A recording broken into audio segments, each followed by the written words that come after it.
두산일빌티 주주분들 반갑습니다. 서지안입니다. 자, 오늘 3월 15일 일요일이고요. 주말이기 때문에 시장은 쉬고 있지만 지금 이 투자자들이 가장 걱정하는 건 하나죠.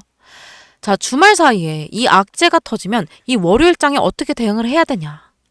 자, 특히 최근에는 이란 관련 발언이 계속되면서 중동 긴장이 다시 올라가고 있는 상황이에요. 만약에 이 월요일 장 시작 전까지 전쟁 리스크가 더 커지는 뉴스가 나온다면 이 월요일 시장은 개파락으로 시작을 할 가능성이 높아요. 그런데 여기서 중요한 포인트.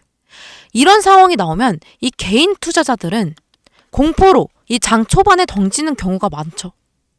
반대로 이 기관과 외인들은 그 물량을 받아가는 경우 꽤 많아요. 그래서 지금 구간에서는 막연하게 걱정하기보다 우리가 이 월요일 장 어떻게 대응을 해야 될까? 이 전략을 짜는 게 훨씬 중요해요. 그래서 오늘 영상. 첫 번째로 월요일 장 시작 전에 악재들이 나오면 우리가 어떻게 대응을 해야 될지. 그리고 지금까지 현 시장 흐름 어떻게 흘러갔는지. 세 번째로는 이 두산일빌리티, 이 차트 핵심 가격이 어떻게 되는지. 이 세 가지를 중심으로 조금 정리해 드릴게요. 일단은 먼저 현재 시장 상황부터 보자면 이 금요일까지 글로벌 시장을 흔든 가장 큰 변수가 뭐였을까요? 중동이죠. 지정학 리스크예요. 이란 최고자가 피해 복수 이 내용을 내면서 이 전쟁이 좀 오래 지속될 것이다 라는 우려가 퍼졌죠. 이 내용들은 이미 다 아시니까 넘기고 이 국제 유가를 보시면 호르무즈 해협 봉쇄 때문에 국제 유가가 크게 반응을 했죠. 이 WTI 98.71달러, 두바이 유는 127.86달러, 브렌트뉴 103.14달러. 유가 엄청 올랐죠.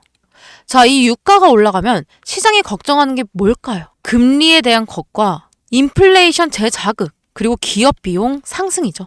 그래서 미국 증시도 변동성이 커지고 있는 모습 보여지고 있어요. 잠깐 보시면 이 나스닥이 0.9% 하락, 다우존스도 0.26% 하락 마감, 이 S&P는 0.61% 하락 마감, 이 반도체는 0.05 상승 마감. 그러면서 이 코스피도 장 초반에 매도 압력이 꽤 나오면서 1.72% 하락 마감을 해줬어요. 그러면 이 코스피와 두산일빌리티 조금 비교를 해볼게요. 분봉으로 보시면 비슷하게 흘러가지만 조금 다르거든요. 이 개파락으로 시작을 해서 이 두산일빌리티는 108,500원까지 찍어줬죠. 이 코스피 또한 상승의 모습 보여줬어요. 그리고 나서 단기적인 조정이 나왔고 이 두산일빌리티 또한 단기적인 조정 나왔어요. 그리고 나서 어느 정도 상승분을 돌려줬죠. 그런데 조금 다르다고 했잖아요. 이 삼성전자 볼까요? 이 삼성전자의 경우 완전히 비슷해요. 보시면 개파락 이 시작으로 해서 살짝의 상승분을 돌려주는가 싶더니 다시 조정을 주고 다시 상승분을 조금 올려줬죠. 그런데 일봉으로 볼까요? 이 삼성전자 또한 코스피와 비슷하게 2.34% 하락 마감을 해줬어요. 삼성전자 같은 지수 대형주는 이 코스피와 되게 비슷한 흐름을 보여줘요. 이 코스피가 흔들리면 같이 흔들릴 수밖에 없는 구조를 가지죠. 근데 이 두산에너빌리티는 2.5% 상승 마감을 해줬잖아요. 이 두산에너빌리티도 장중에 매물이 나왔긴 했어요. 그러면은 보시면 윗꼬리가 달렸지만 결국 상승 마감을 해줬죠. 종가는 위에서 마감을 했어요. 이 말은 뭐냐면 위에서 이 매물이 나오고 있지만 이 밑에서는 받아주는 수급이 있었다라는 거예요. 이 지수가 흔들리는 상황에도 이 종목, 이 두산에너빌리티는 들어오고 있다. 이런 뜻이죠. 이 외인들의 보유 비중 24.18이에요. 지금 이 상승하는 동안 이 외인의 보유 비중이 늘어나고 있어요. 최근 매매 동향을 좀 볼까요? 최근 매매 동향을 보시면 이 외인과 기관은 담아주고 있죠. 하지만 이 개인들 단기 차익 실현 매물 나오고 있어요. 이런 구간에서는 이 주가가 급등을 하기보다 매물대가 굉장히 강하잖아요. 이 사이가 102,000원에서 106,000원 사이예요. 그러면 이 10.7%가량 이 매물대를 소화하면서 이 계단형으로 상승을 하겠죠. 그렇다면 5분봉으로 볼게요. 5분봉으로 보시면 이 상승하는 동안 거래량이 크게 늘었었고 이후 이 조정하는 구간에서는 거래량이 줄어든 모습을 나타냈죠. 자, 이런 패턴은 보통 매집이 진행되는 종목에서 나타나는 특징적인 흐름이에요. 그래서 지금 이 구간은 이 세력들이 물량을 정리하는 구간이라기보다 이 매물대를 소화하는 과정이라고 생각하시면 돼요. 자, 즉 말해서 10만 2천원에서 10만 6천원. 이 구간은 주가가 올라오면 이 차익 실현 매물이 나온 건데, 자, 중요한 건 매물이 나왔는데도 주가는 상승 마감했다는 점이에요. 위에서는 계속해서 매물이 나오지만 밑에서는 매수세가 계속 들어오는 구조라는 거죠. 중요한 게 하나 더 있어요. 이 정고점. 이 11만 200원이죠. 자, 보통 이 정고점을 뚫으면 이 추세 상승이 강해지는 경우가 많아요. 이 두산하이빌리티 같은 경우 매물대를 소화하고 이 정고점으로 테스트를 할 건데, 그러면은 월요일 이때 어떻게 해야 되냐. 코스피가 금요일에 어떻게 끝났는지 볼까요? 자, 보시면 이 코스피 1조 8천억 원 현물을 매도했고, 야간 선물을 보시면 이 외인들 어떻게 했나요? 2628억을 숏 물량을 내줬어요. 자, 그렇다면 만약에 이 월요일 장 시작 전까지 전쟁 뉴스가 나온다고 하면, 악재가 나온다면 이 개파락으로 시작할 가능성이 있어요. 하지만 우리에게 이 구간 오히려 단기적으로 기회가 될 가능성이 있다라는 거죠.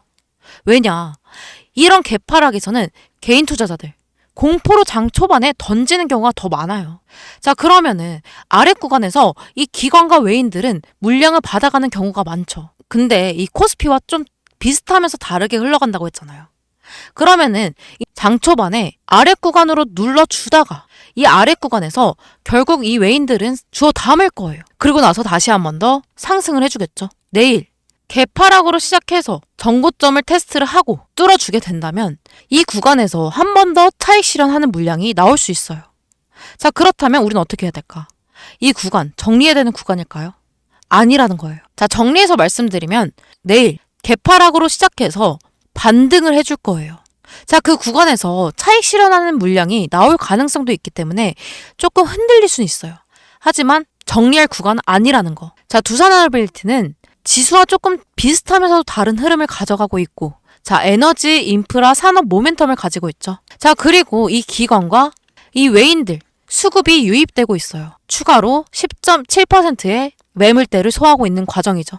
자, 이것들을 고려하면 지금 구간 공포로 던질 자리일까요? 아니에요.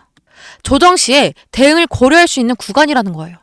자, 그래서 월요일 오전장부터 방향성이 명확해질 거고, 자, 그 흐름에 따라서 내려올 때는 다시 모으고 올라갈 때 일부 정리하는, 즉 외인과 기관의 수급 흐름에 따라간 전략이 가능한 구간이 될 거라는 거죠. 자, 분명한 건 우린 현 구간에서 분할 대응, 이 분할 대응을 통해서 기회를 만들 수 있다는 거죠. 이 타이밍 잡는 게 핵심 전략이에요. 자, 내일부터 방향성이 더 명확하게 드러날 거고, 그 방향성에 따라 등락이 반복되죠. 자, 올라갈 때 팔고 내려올 때 사는 외인의 매매를 따라가는 전략이 가능한 구간이 될 거라는 거예요. 자, 어디까지 올라갔을 때 팔고 어디까지 내려갔을 때 사느냐. 제가 매일 이 수급, 거래량, 기술적 지표들, 그리고 시장, 이것들을 계속해서 체크하면서 확률적으로 유리한 구간을 찾아내고 있어요. 이 시점에서 우리들은 이 시장의 상황과 모든 것들을 실시간적으로 확인하고 안전한 자리를 찾아야겠죠. 자, 그럼 우리는 어떻게 해야 될까? 외인이 매매하는 그 타이밍을 노려야 한다. 자, 올라갈 때는 등락을 반복하죠. 자, 저항선 돌파하고 지선 구축하고 다시 저항선 돌파하고 지선 구축하고 다시 저항선 돌파. 이게 반복되는 거거든요.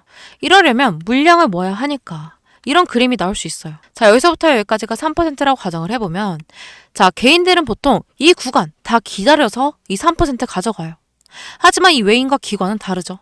이 등락을 통한 매매를 통해서 3%가 아닌 15%에서 20%를 가져가고 있다는 거예요. 이 두산 그냥 상승만 하나요? 아니죠.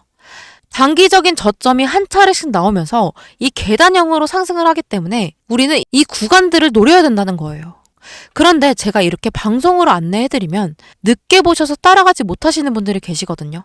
그래서 기존 방식에 더해서 여러분들께 정보를 조금 더 명확하고 빠르게 받아보실 수 있도록 실시간으로 공유해드릴 거예요.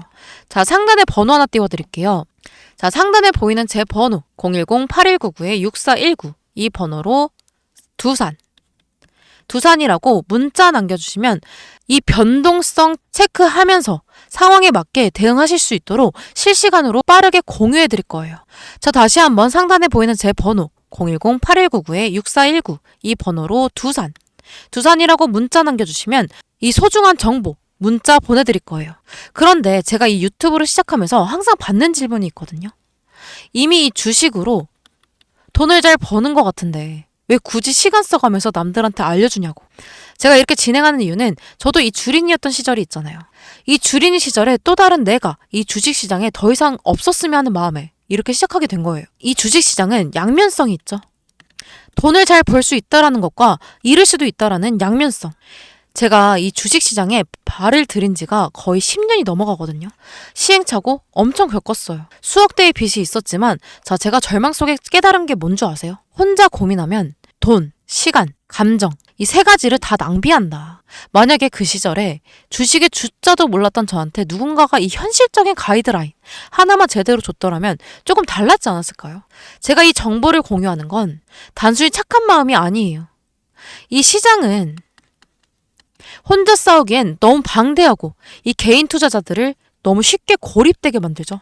자, 저와 여러분이 이 같은 방향을 보고 정보를 나누게 된다면 시장이라는 거대한 파도 속에서 훨씬 더 안전하고 효율적으로 이 시장을 바라볼 수 있겠죠.